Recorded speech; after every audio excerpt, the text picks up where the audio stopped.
Hi అండి. Today special palak paneer చేసినానండి. చూద్దాం రండి ఎలా చేయాలో. అందుకు ఒక ఆనియన్, టమాటో, అల్లం, వెల్లుల్లి, చెక్క, లవంగ, ఇలాచి అవన్నీ ఆయిల్లో ఫ్రై చేసుకుందామండి. అలాగే ఒక 6 క్యాషు వేసుకుందాం.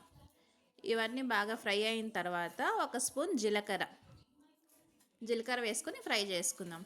ఇప్పుడు కడిగి పెట్టుకున్న ఒక కట్ట పాలాకు కొద్దిగా కొత్తిమీర ఎంత వేసుకునేసి లైట్గా ఫ్రై చేసుకుందామండి.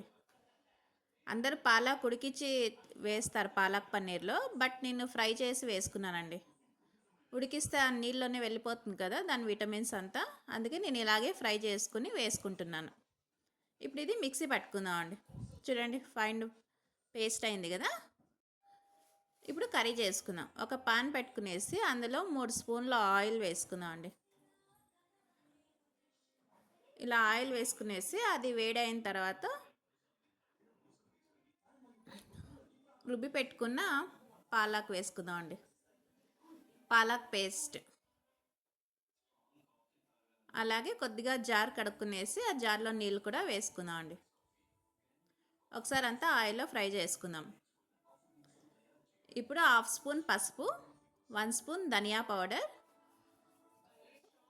1.5 spoon red chilli powder, 1 spoon salt, రుచికి సరిపడా సాల్ట్, ఇదంతా వేసుకొని ఒకసారి అంతా బాగా ఫ్రై చేసుకుందాం ఆయిల్లో. ఇలా ఈజీగానే చేసుకోవచ్చండి పాలక్ పన్నీర్, చాలా టేస్టీగా కూడా ఉంటుంది.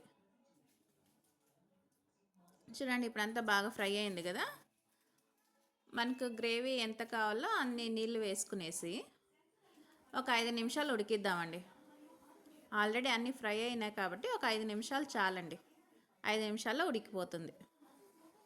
ఇలా పాలక్ ఫ్రై చేసి వేసుకోవడం వల్ల మనకి విటమిన్స్ దాంట్లో ఉండేవన్నీ మనకి బాగా కర్రీలోనే ఉంటాయండి.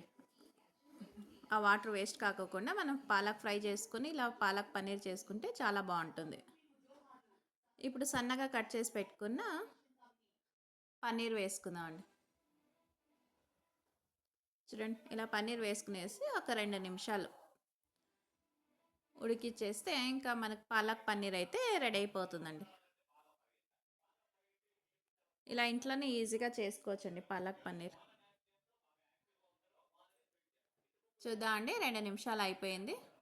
చూడండి కర్రీ అయితే రెడీ అయిపోయింది.